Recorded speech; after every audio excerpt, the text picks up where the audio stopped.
On va débuter maintenant donc en lisant les Saintes Écritures dans Apocalypse chapitre 20. Apocalypse chapitre 20. Quand vous venez à une réunion où le pasteur Bourget enseigne, vous êtes mieux de venir avec votre Bible, vous voyez.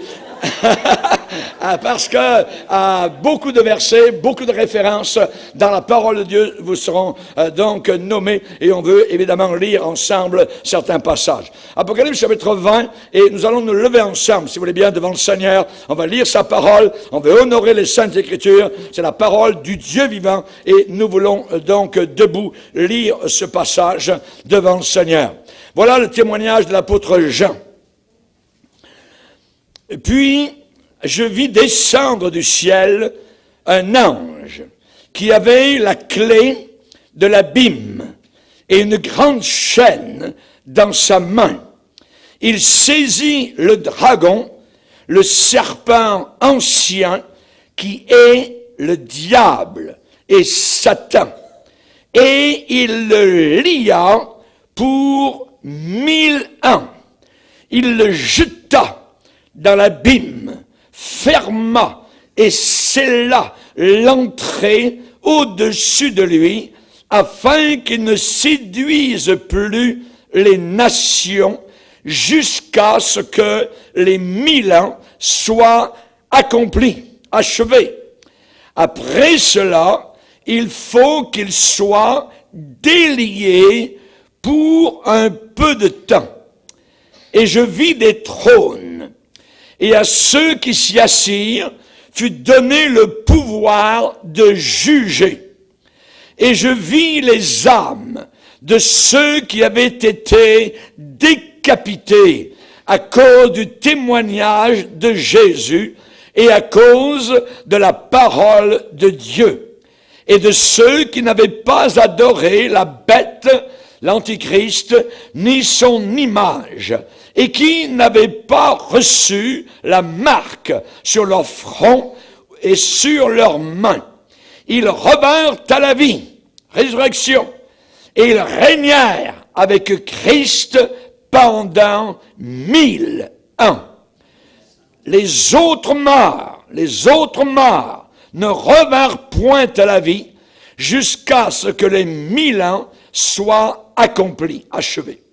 C'est la première résurrection. Heureux et saints ceux qui ont part à la première résurrection. La seconde mort, qui est l'enfer éternel, la seconde mort n'a pas de pouvoir sur eux, mais ils seront sacrificateurs de Dieu et de Christ, et ils régneront avec lui, avec Jésus-Christ, pendant 1000 ans. Seigneur, nous sommes devant toi, nous te bénissons pour ta parole. Nous te remercions pour le Saint-Esprit qui l'a animé et qui l'anime encore aujourd'hui. C'est une parole vivante, percutante, perçante, aiguisée, plus qu'une épée à double tranchant, et devant laquelle tout est nu et découvert. Nous te demandons, Seigneur, de nous aider à comprendre, à réaliser ce plan glorieux et magnifique que tu as eu depuis l'éternité passée. Nous te demandons, Seigneur, de toucher nos cœurs et de toucher particulièrement ceux qui nous écoutent en Europe, en Amérique, en Afrique, dans les îles lointaines et jusqu'au fond de la Chine et de la Russie. Nous te bénissons, Père, au nom puissant du Christ, Jésus-Christ, qui revient bientôt enlever son Église qui disparaîtra soudainement de la planète Terre. Amen. Et tout le peuple dit Amen. Amen. Gloire à Dieu. On peut s'asseoir, frères et sœurs. Alléluia. Après l'Apocalypse, l'apothéose. Certains pensent que tout va finir avec l'Apocalypse, que la terre sera détruite, que ce sera fini et que ce sera la fin. Eh bien, nous allons ce soir voir ce sujet-là qui est d'une grande importance actuelle. Saviez-vous qu'arrive un jour où le jardin d'Éden, le paradis terrestre, sera restauré? Le paradis terrestre sera restauré, reviendra sur une planète totalement bénie par le Seigneur. Le prophète Ésaïe explique particulièrement ce que je suis en train de déclarer lorsqu'il dit dans Ésaïe 35, versets 1 et 2, « Le désert et le pays aride se réjouiront, la solitude, ça veut dire les déserts, voyez, la solitude s'égaiera, on parle de joie, et fleurira comme un narcisse, comme une rose, se couvrira de fleurs et tressaillera de joie, avec des chants d'allégresse et cris de triomphe. La gloire du Liban lui sera donnée, la magnificence du Carmel et de Saron. Ils verront la gloire de l'Éternel, la magnificence de notre Dieu. Pouvez-vous imaginer? Imaginez à quoi devait ressembler le jardin d'Éden. Le jardin d'Éden, donc, où se trouvaient Adam et Ève avant la chute et après leur création. J'ai entendu un jour cette histoire. C'est une histoire, écoutez bien. Un jour, Caïn et Abel étaient en train de jouer comme deux petits frères, et Caïn et Abel ont découvert soudain un mur. Ils l'ont escaladé, et derrière le mur, ils ont regardé. Ils sont retournés vers Adam. « Papa, tu ne croiras jamais ce que nous venons de voir. » Et ils ont décrit, c'est une histoire, ils ont décrit le feuillage luxuriant, les fruits tellement gros et magnifiques à voir, les fleurs si belles et qui sentaient si bon qu'ils auraient voulu plonger leur tête à l'intérieur de ces fleurs comme des bouteilles de parfum. Ils ont dit, Papa, penses-tu que nous pourrions vivre dans un tel lieu? Et Adam répond à ces deux garçons en disant, nous avons déjà vécu là dans le passé. C'était avant que votre mère et moi, votre mère et moi, aient mangé le fameux fruit. Et nous avons été malheureusement chassés de cet endroit-là. Chassés. C'était exactement, évidemment, donc, ce lieu magnifique où Adam et Ève, donc, résidaient au départ. Et un jour, à cause de la chute, donc, en ont été chassés. Évidemment, l'histoire est inventée. L'histoire est totalement inventée, c'est juste une histoire, et on ne peut pas blâmer plus Ève qu'Adam. Ils ont chuté. Mais sérieusement, je vais vous dire qu'il est arrivé une époque dans la création de Dieu où Adam et Ève ont vécu dans un tel lieu paradisiaque. Et la Bible dit qu'il va y avoir de nouveau, Jésus a parlé d'une expression, le renouvellement de toutes choses. Il a parlé de cela. Et la King James déclare à la régénération de toutes choses. L'apôtre Pierre, lui, donne une autre expression dans les Actes des Apôtres, chapitre 3, le rétablissement de toutes choses. Dans l'origine grecque, ce mot renouvellement de toutes choses ou régénération, c'est palingenesia, où il y a le mot genèse. Ça veut dire genèse de nouveau. De nouveau, rétablissement de toutes choses, donc paradis de nouveau sur terre. Renaissance de la planète Terre, un paradis regagné. Imaginez une époque où il n'y aura plus aucune pauvreté. Aucune pauvreté. Chaque personne aura tout ce que son cœur désire. Terminer le communisme, terminer le capitalisme, chaque personne sera heureuse et aura tout ce qu'elle désire sur cette terre. pendant le millénium. Imaginez cela, il n'y aura plus aucune prison. Les prisons n'existeront plus. Vous pouvez imaginer aujourd'hui, si tous les gens des prisons étaient libérés, on ferme toutes les prisons demain matin, c'est le chaos sur la terre. C'est le chaos total, c'est des morts par milliers partout autour de la terre. Mais durant cette époque, ce millénaire, il n'y aura plus aucune prison. Imaginez. Aucun prisonnier. C'est lieu terrible. Il n'y aura sur cette terre, pendant le millénium, aucun hôpital. Terminez les hôpitaux. Car tout le monde sera en bonne santé.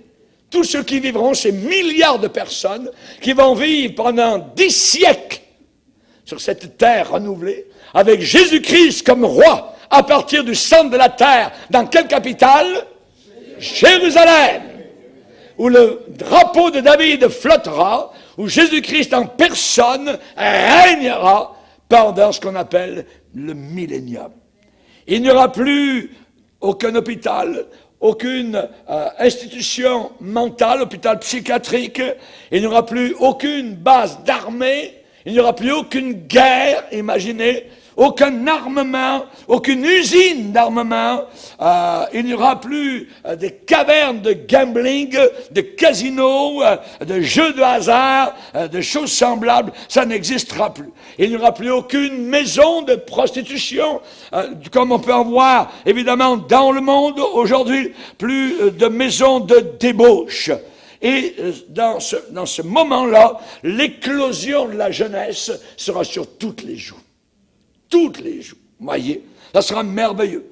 Plus que cela, eh bien, ceux qui aiment les animaux, eh bien, le loup et l'agneau seront tous ensemble, vivront ensemble. Il y aura réconciliation, donc, même parmi les animaux. Imaginez, voyez, ils vont jouer tous ensemble.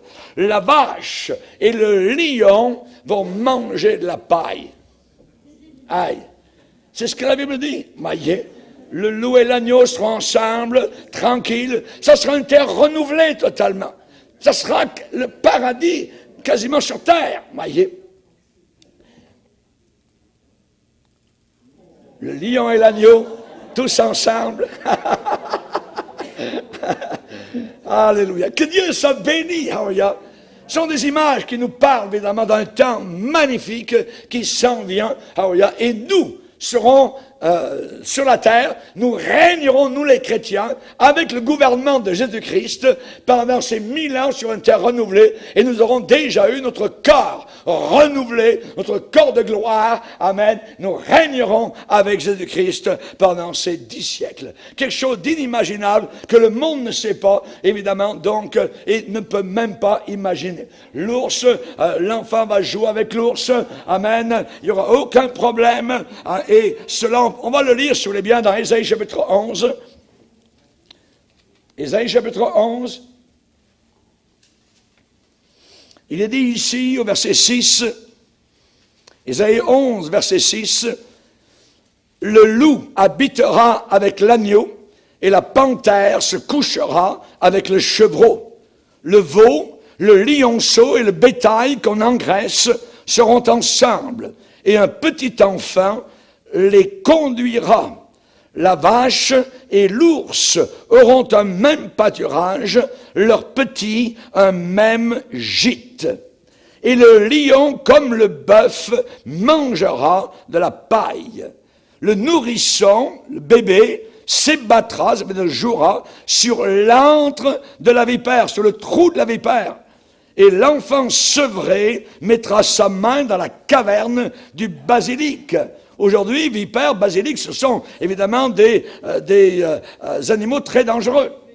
Verset 9, « Il ne se fera ni tort, ni dommage sur toute ma montagne sainte, car la terre, écoutez bien, la terre sera remplie de la connaissance de l'Éternel. » Et si on ne comprend pas bien ça, eh bien, le Saint-Esprit nous donne une image comme le fond de la mer. Le fond de la mer est recouvert, rempli par les eaux qui le couvrent. La terre sera remplie de la connaissance de l'Éternel. tout le monde connaîtra l'Éternel dans cette époque-là. Imaginez. Évidemment, tout ce qu'on est en train de lire, voyez, un enfant qui va jouer avec un serpent, aujourd'hui, c'est très dangereux, évidemment. Mais à cette époque-là, comme même le monde animal, le monde végétal, le monde des minéraux, tout sera changé à cette époque-là. Et donc, l'enfant pourra jouer tranquillement, donc, avec un serpent. Les instruments de guerre, donc, seront devenus des reliques du passé. Il n'y aura plus de guerre. À ce moment-là, il n'y aura plus besoin, donc, d'armement. Et tous les milliards de dollars ou d'euros aujourd'hui qui sont dépensés en armement, évidemment, tout cela ne servira plus à rien du tout. Imaginez donc un monde semblable. Ce n'est pas une utopie, c'est la réalité selon les Écritures, la Sainte Bible qui nous dit la vérité. Et on sait particulièrement que le peuple d'Israël, eh bien, Israël sera restauré dans son pays, donc à cette époque-là, et Jérusalem deviendra donc la capitale du monde entier. On sait particulièrement donc qu'il va y avoir donc Jérusalem, donc, la carte de Jérusalem actuellement, donc, où l'on voit, évidemment, où se trouve le dôme du rocher aujourd'hui, eh bien, c'est là, dans la partie jaune, où sera reconstruit le temple de l'Éternel. Jésus-Christ régnera, donc, sur le monde entier à partir de Jérusalem. Et nous allons revenir avec lui, donc, quand Jésus posera son pied sur la planète Terre, la montagne sur laquelle posera le pied s'ouvrira en deux, imaginez, et c'est là que le peuple d'Israël pleurera, donc, et ils verront celui qu'ils ont percé. Et la Bible dit dans la prophétie, celui qu'ils ont percé, dans le prophète Zacharie, le mot celui, nous c'est celui en français, mais dans la version originale c'est Aleph Tav. Donc, ils pleureront sur Aleph Tav. Aleph Tav, Aleph, c'est la première lettre de l'alphabet hébreu,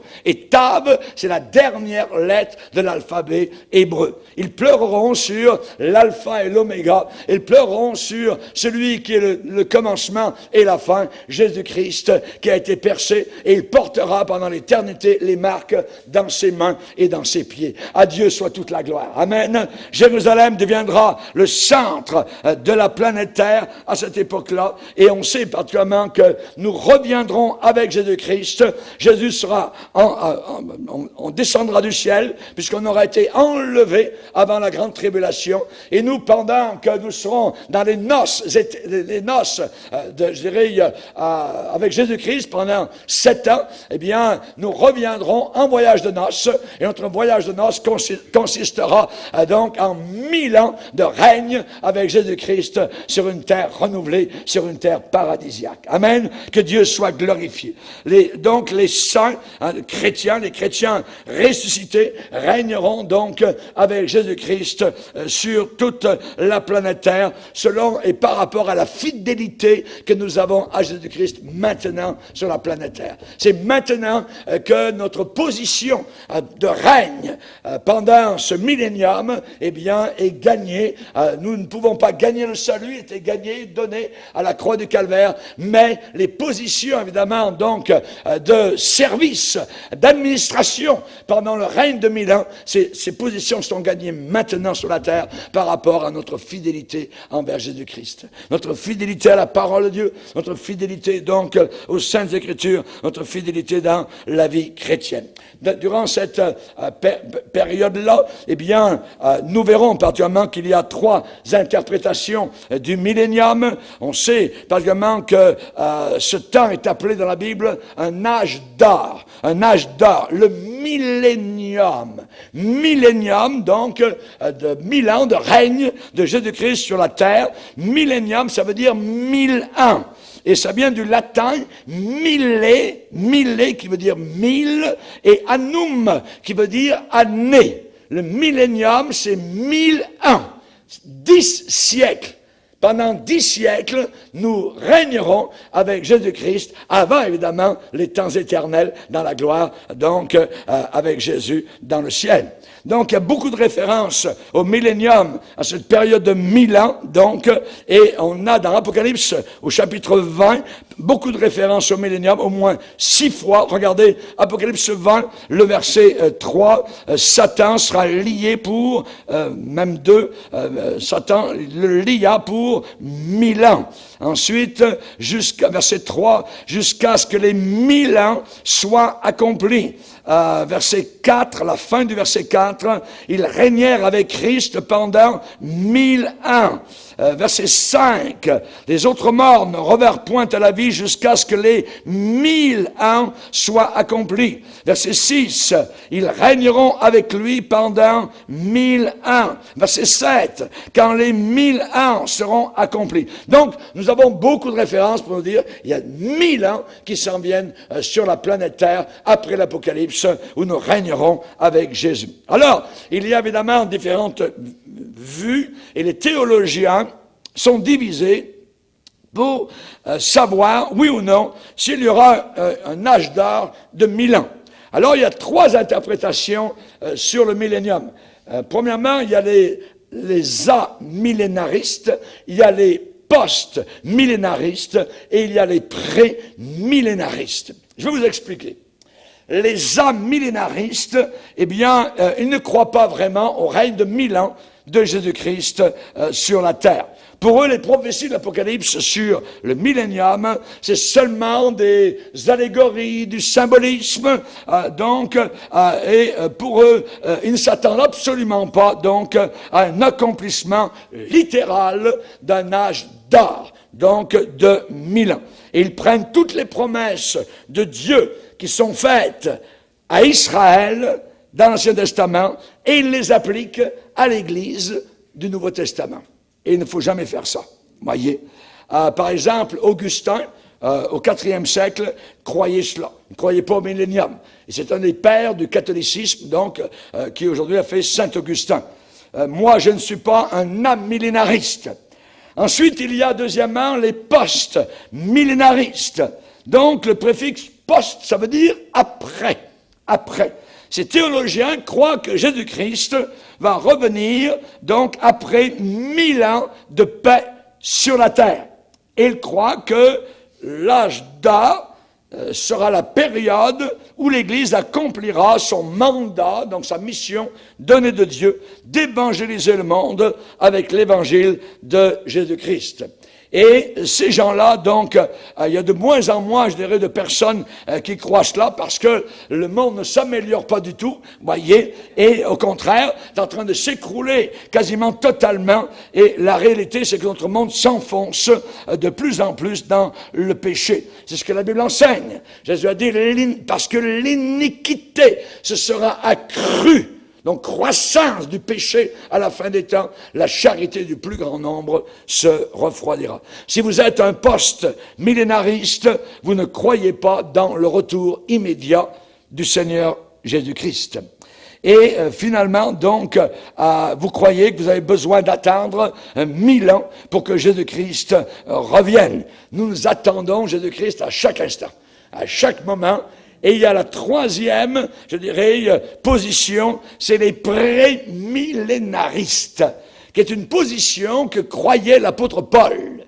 Paul croyait donc à cela. J'en suis un, et j'espère que vous en êtes un aussi, et que vous serez donc dans cette catégorie-là, donc avant la fin de cette étude.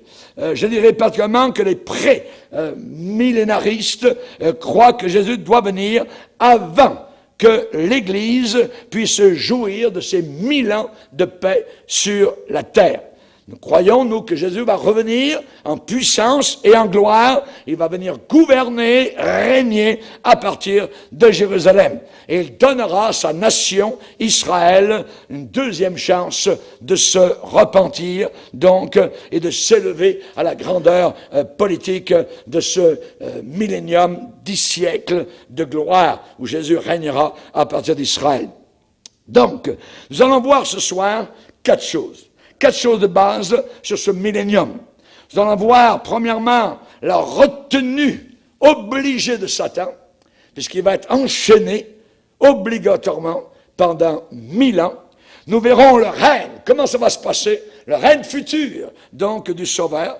Nous verrons à la fin du millénium, il va y avoir une rébellion, imaginez, pendant 10 siècles, avoir vécu avec Jésus-Christ sur la planète Terre, et à la fin des 10 siècles, une rébellion de l'humanité contre Jésus-Christ.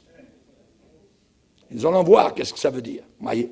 Et quatrièmement, nous verrons la résolution déterminée et fixe sur le péché. Donc nous allons voir premièrement Satan qui va être retenu de force. Actuellement, ça va mal dans le monde. La raison derrière tout cela, c'est le diable. C'est Satan. Mais va arriver un moment où Satan va être jeté en enfer pendant 1000 ans. Ce sera son passage obligé parce que Satan est contrôlé par Dieu. Satan est contrôlé par le Seigneur. Et il va être retenu, contenu, contraint, restreint, empêché, maîtrisé, limité, appelez ça comme vous voulez, donc rabaissé, entravé. La Bible dit, puis je vis descendre du ciel un ange qui avait la clé de l'abîme et une grande chaîne dans sa main.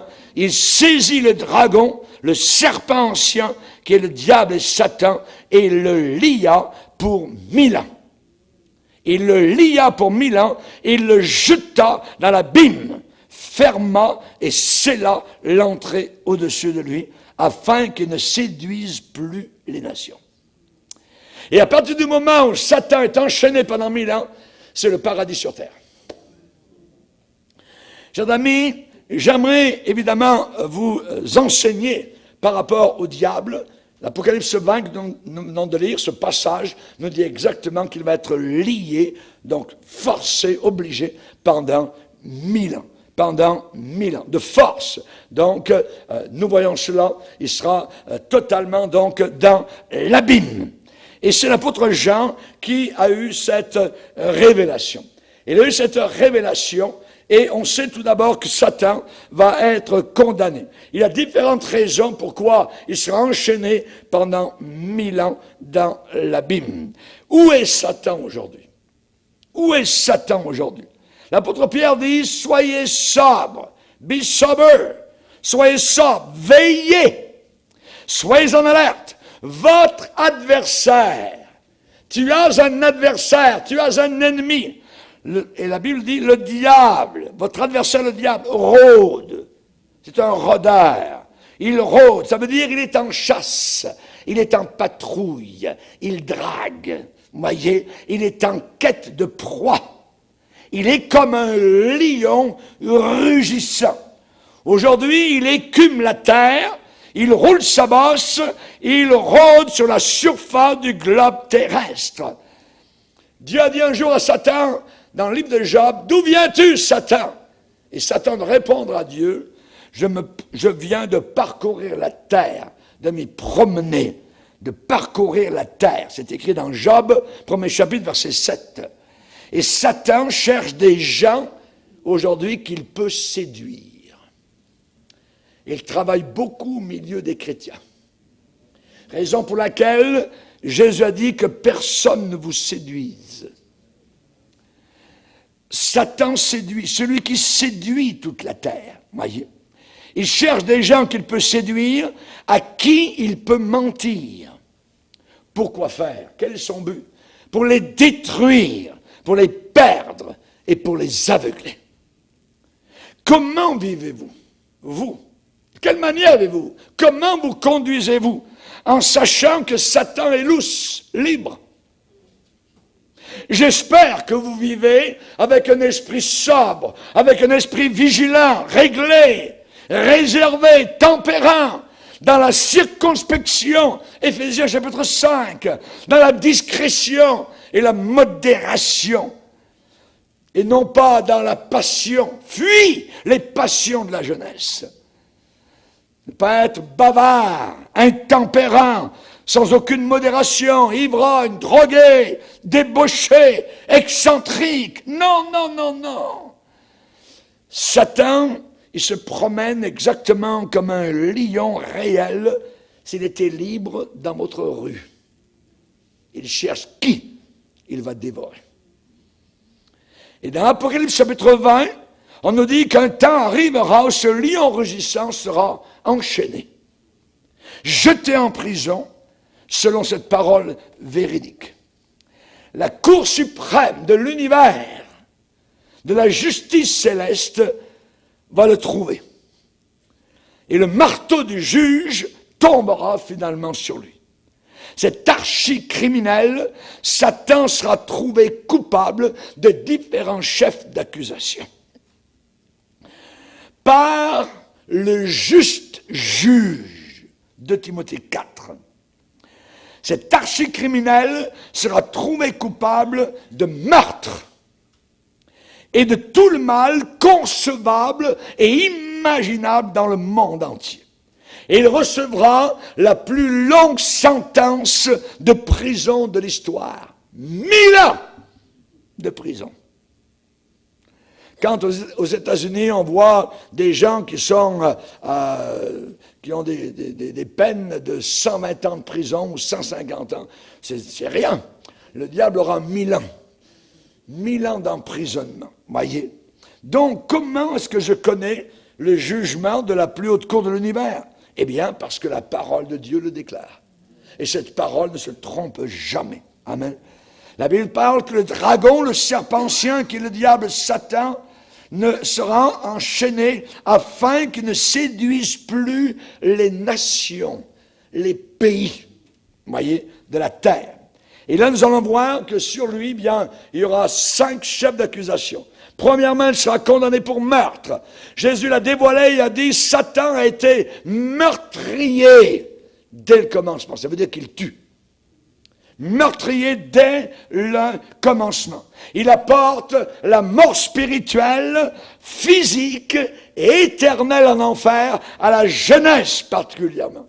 Il détruit le bonheur des couples. Il détruit la pureté, la sainteté. Voyez. Et parlant un jour à des incrédules, Jésus a dit, vous avez pour père le diable. C'était des gens religieux qui priaient Dieu. Jésus leur a dit, je vais vous dire ce que vous êtes. Vous avez pour père le diable. Faites partie de la famille du diable. Voyez.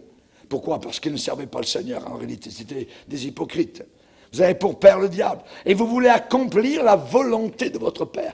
Et Jésus a dit, il a été meurtrier dès le commencement. C'est un menteur. Il ne se tient pas dans la vérité. Il ne se tient pas dans la vérité. On sait qu'il y a eu un premier meurtre ici-bas sur cette terre, c'est Caïn. Le premier meurtrier, c'est Caïn, qui était du diable. La Bible dit, c'est Jean qui nous dit ça, au chapitre, premier épître de Jean, chapitre 3, verset 12, Caïn était du diable.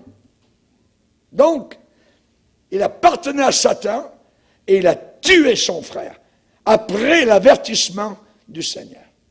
Le Seigneur aime nous l'avertir, voyez. Et on sait particulièrement donc qu'il n'y a aucun meurtrier qui va au ciel. Caïn était du diable et il a laissé derrière lui son frère et Dieu est venu le rencontrer et il a dit, « Hey Caïn, où est ton frère? » « Mon frère? Je ne sais pas. Suis-je le gardien de mon frère? » Il avait encore du sang sur les mains. Caïn était du diable. Il y a beaucoup de gens religieux qui sont du diable, qui appartiennent à Satan. Et nous devons faire très attention. C'est la raison pour laquelle nous devons marcher dans la vérité et très proche de ce livre-là, proche de Jésus-Christ. Amen. Chers amis, sa fin, évidemment, eh bien, jeté dans l'abîme sans fond. Il a eu un désir, dans l'éternité passée, une arrogance qui est montée à son cœur, c'est d'être comme Dieu. Dans le nouvel âge aujourd'hui, quand on dit aux gens, vous êtes des dieux, vous êtes des petits dieux, cette pensée est entrée à l'intérieur de l'Église. Et c'est Satan qui règne avec cette fausse doctrine qui est complètement diabolique. Vous ne serez jamais un petit Dieu, je ne serai jamais un petit Dieu. Nous sommes des pécheurs sauvés par la grâce du Seigneur à la croix du Calvaire. C'est tout ce que nous sommes. Et là, Satan a voulu être comme Dieu. Il a voulu s'élever jusqu'aux cieux. Et c'est ce qui va l'amener à la fin à descendre dans les parties les plus basses de la création, l'enfer. Les gens devront regarder de côté, de travers, de biais, pour dire, hein? C'est lui? C'est ça, Satan? Qui faisait tant de remue-ménage, de révolution, de tuerie, de guerre, ainsi de suite. C'est lui? Lisez avec moi, Isaïe 14.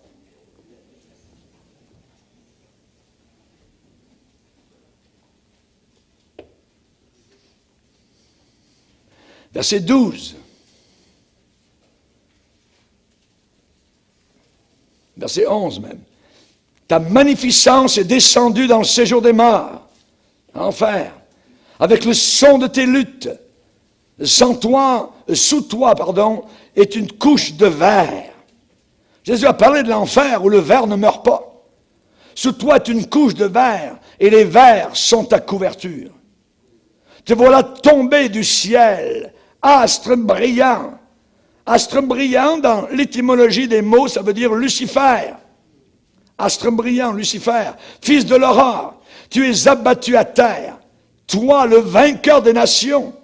Tu disais en ton cœur, je monterai au ciel, j'élèverai mon trône au-dessus des étoiles de Dieu. Je m'assiérai sur la montagne de l'assemblée, à l'extrémité du septentrion. Je monterai sur le sommet des nues, je serai semblable au Très-Haut. Mais tu as été précipité dans le séjour des morts, dans les profondeurs de la fosse. Ceux qui te voient fixent, regardez bien, fixent sur toi leur regard. Ils te considèrent attentivement. Est-ce là cet homme qui faisait trembler la terre, qui ébranlait les royaumes, qui réduisait le monde en désert, qui ravageait les villes et ne relâchait pas ses prisonniers? C'est une description de Satan. Les amis, les gens devront tourner la tête pour le voir. Hey, tu veux dire que c'est Satan, ce ver? C'est lui qui voulait s'élever au-dessus de Dieu? Oui. Satan, aujourd'hui, peut être libre sur la planète, mais un jour, nous verrons sa retenue forcée et maîtrisée, jetée comme on jette une poubelle au fond de l'abîme. Te voilà tombé. Te voilà tombé. Amen. Et nous serons joyeux. Amen. Alléluia, gloire au Seigneur. Serez-vous joyeux? Amen. Te voilà tombé du ciel, astre brillant. Toi le vainqueur des nations. Deuxièmement, il sera jugé pour vol.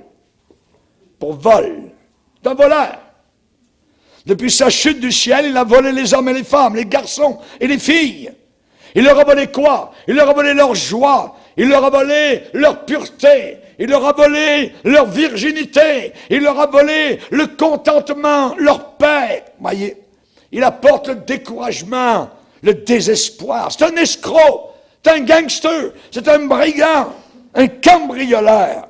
Jésus l'a décrit en disant, Satan, c'est un voleur. Et il ne vient que pour dérober, égorger, détruire. Il ne vient que pour cela. Exactement comme un voleur vient briser votre maison pour voler ce qu'il y a à l'intérieur. Le Satan est un voleur. Il casse les vitres et il casse les cœurs. Il sera jugé aussi. Le juge lui donnera une sentence de condamnation de 1000 ans pour crime d'extorsion. C'est un extorqueur. C'est un rapace qui cherchait des proies. Un prédateur. Voyez. La Bible dit, retiens ce que tu as pour que personne ne prenne ta couronne. Le diable veut prendre ta couronne. Rappelez-vous, la couronne du roi Saül a roulé sur la montagne de Gilboa. Il s'est suicidé lui-même. Il est descendu en enfer. Satan lui a volé sa couronne. Et la Bible dit dans l'Apocalypse, attention mon frère, ma soeur, que personne ne prenne ta couronne. Fais bien attention. Le diable est un voleur. C'est un extorqueur. C'est un rapace qui cherche des proies. Il a séduit déjà les pensées de millions de personnes avec sa fausse publicité. d'accomplissement personnel, de l'épanouissement du soi, de la prospérité, de la psychologie, du yoga, ainsi de suite. Il séduit les hindous, les bouddhistes, il séduit les catholiques, il séduit les évangéliques, il a séduit le pape, et nous le voyons aujourd'hui par les mensonges que cet homme raconte. C'est Satan. Pourquoi pensez-vous que la Bible parle de Satan comme un serpent, une vipère venimeuse? La Bible décrit le serpent ancien. La Bible parle qu'il séduit, il est rusé. Genèse 3, il était le plus rusé. La ruse, voyez. Et la Bible dit, il a été précipité, le grand dragon, le serpent ancien, appelé le diable et Satan, celui qui séduit quelques personnes. Non, toute la terre. Toute la terre est séduite par Satan. Voyez, rusé.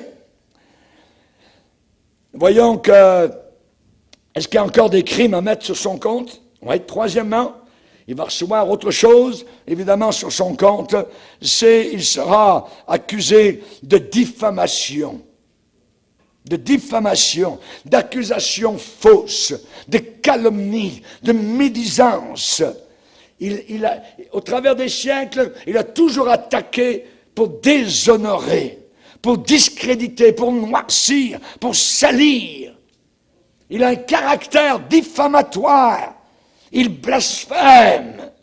Le mot diable, diabolos en grec, ça veut dire accusateur, celui qui accuse. Savais-tu que tu es accusé?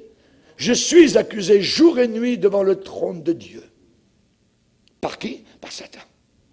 Satan accuse toute l'Église. C'est écrit dans Apocalypse chapitre 12. Le diable qui nous accuse jour et nuit devant le trône du Seigneur. Derrière, je dirais, chaque médisance, il y a une accusation. Et c'est l'apôtre Paul qui parle de la fin des temps et qui dit, sache Timothée qu'à la fin des temps, il y aura des jours très difficiles parce que les hommes seront, et il va citer toutes sortes de choses, égoïstes, amis de l'argent, fanfarons, rebelles à leurs parents, et ils seront aussi diaboloi. Ça veut dire ils seront calomniateurs. On n'a jamais eu autant de calomnies aujourd'hui qu'aujourd'hui. C'est facile avec le petit bidule, voyez, iPod, déjà avec le téléphone, ça y allait, des heures, voyez, imaginez aujourd'hui, le diable utilise les moyens médiatiques pour calomnier, voyez. Ensuite, il sera accusé d'autre chose, celui qui séduit toute la terre. Il sera accusé, le serpent ancien, qui est le diable. Diffamation, accusation fausse, calomnie, médisance. Apocalypse 12, verset 9, l'accusateur des frères. Il a même accusé Jésus. « Hé Jésus, es-tu vraiment le Fils de Dieu? Si tu es le Fils de Dieu, eh bien, fais un petit saut en bas, fais un show. Les gens vont te voir descendre, tout ça, puis ça va être merveilleux. Ils vont tous venir à toi, ils vont tous se convertir. » Les gens ne sont pas sauvés par des shows. Ils sont sauvés par la conviction de péché sur leur cœur, par la puissance du Saint-Esprit. Amen. Alléluia, gloire à Dieu. Il sera accusé pour haute trahison. Pourquoi? Parce qu'il a déjà été un archange de Dieu. Il avait comme collègue et ami Michael, Gabriel.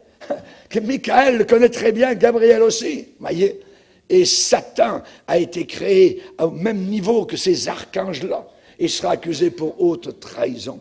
Il a fomenté une rébellion exactement comme dans une bonne église où 2 ou 3 personnes disent hey, « il faut mettre le pasteur dehors, tout ça, puis on va faire une division, tout ça, on ne peut plus accepter ça, blablabla. Voyez, on ne paiera plus nos dîmes, ça vient du diable. » Et Satan, il a fait une division, pas dans l'église, mais parmi les anges.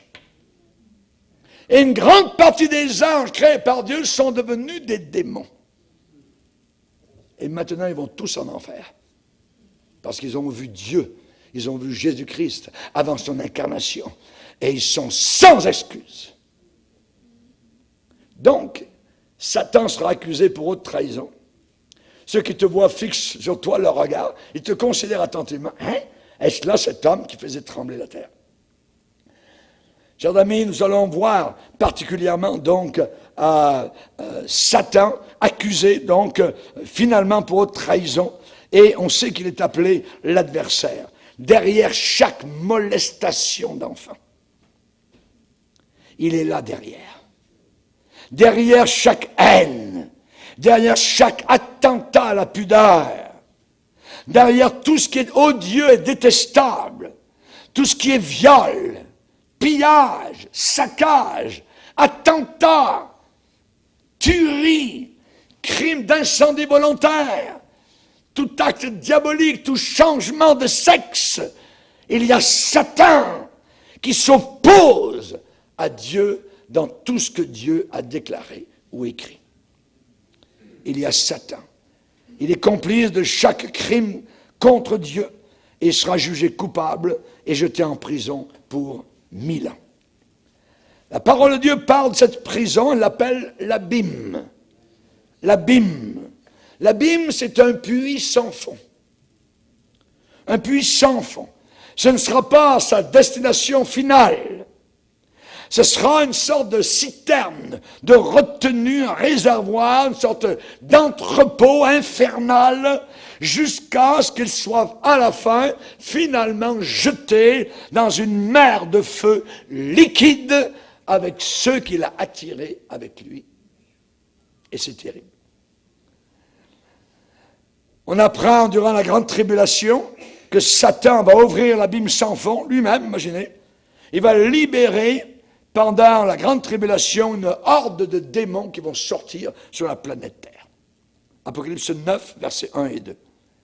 Évidemment, donc, on sait que, j'aime cette phrase, ceux qui te voient te considèrent attentivement.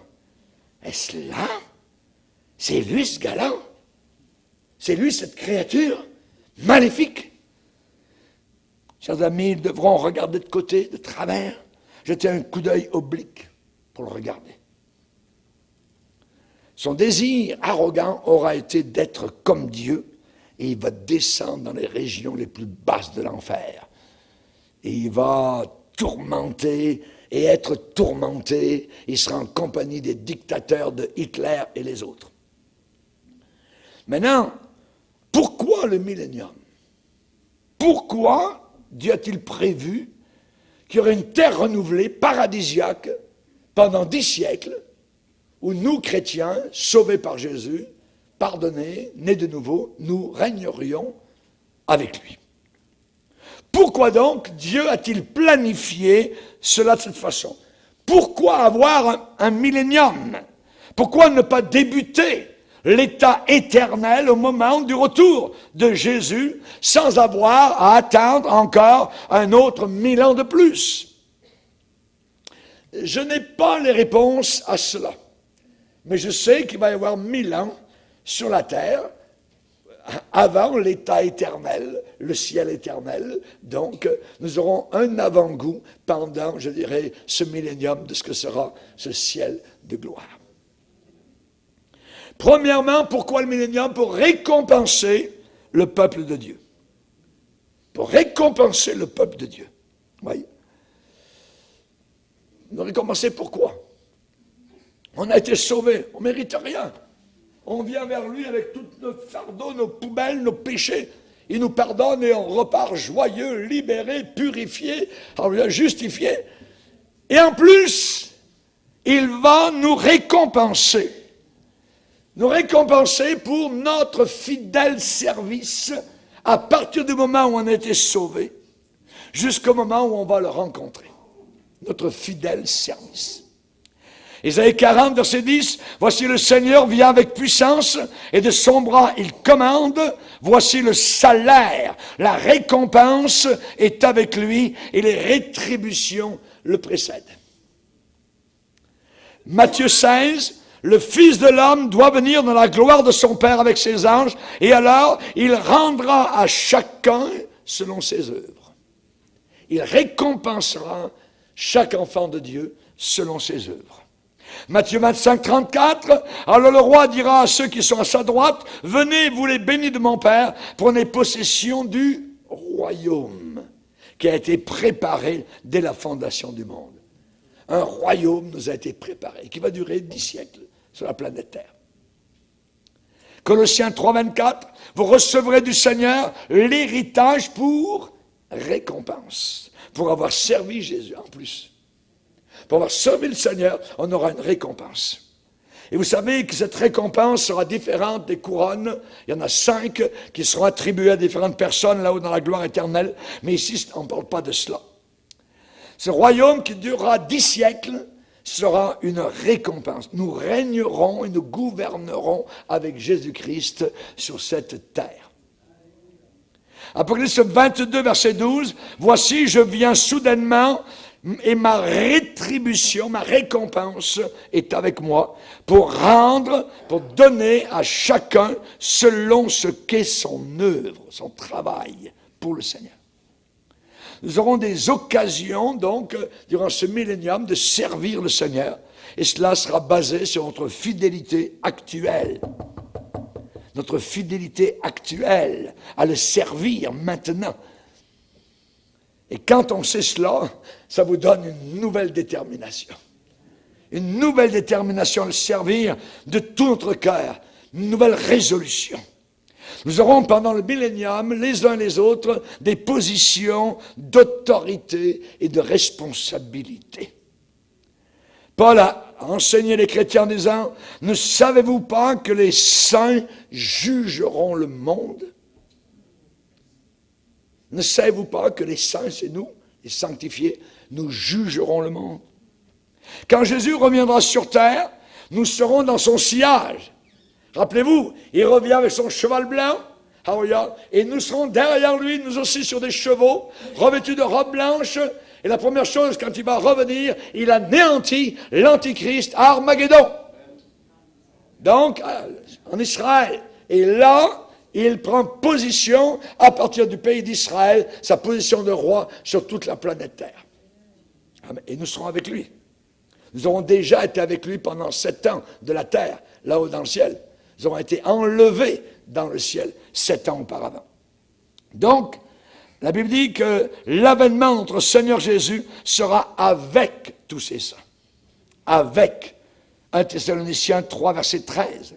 Donc nous ferons partie de son entourage, nous serons sa délégation, nous régnerons avec lui. Apocalypse 20, verset 4, je vis des trônes, et à ceux qui s'y assirent, il fut donné le pouvoir de juger, et ils régnèrent avec Christ pendant 1000 ans. 10 siècles. Il doit y avoir un millénium. Amen. Alléluia. Amen. Gloire au Seigneur.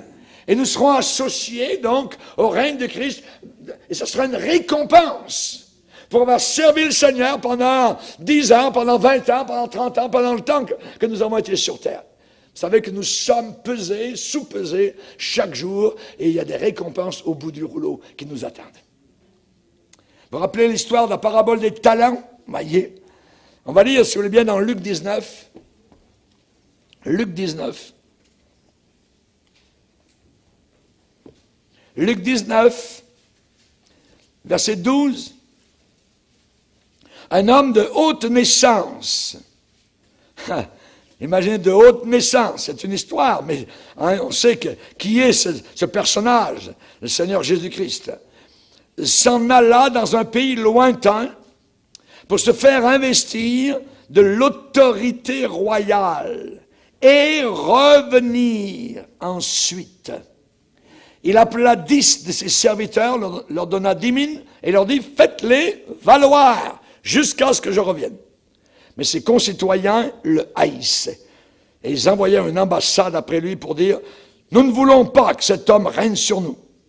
Ce que disent beaucoup de personnes aujourd'hui. Lorsqu'il fut de retour, après avoir été investi de l'autorité royale, il fit appeler auprès de lui les serviteurs auxquels il avait donné l'argent afin de connaître comment chacun l'avait fait valoir.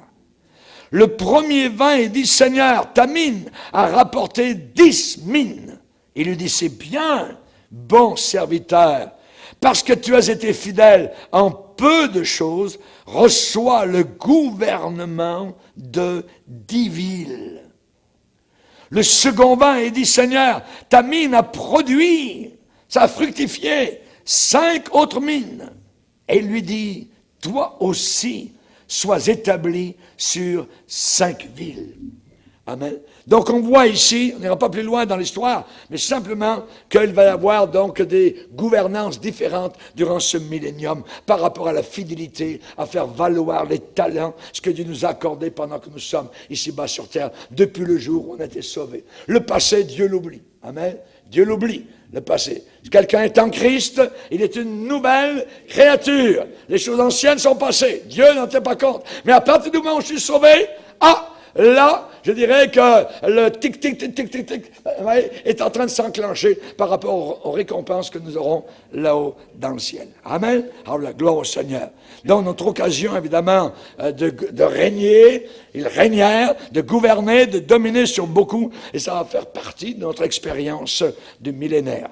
Pendant le millénium, nous régnerons, imaginez, avec Jésus-Christ sur la terre. Jésus sera notre roi, nous le servirons. Vous vous rappelez Pilate? Pilate, qui a à côté de lui Jésus, avec une couronne d'épines, le sang de partout. « Hé, Jésus, tu es roi ?»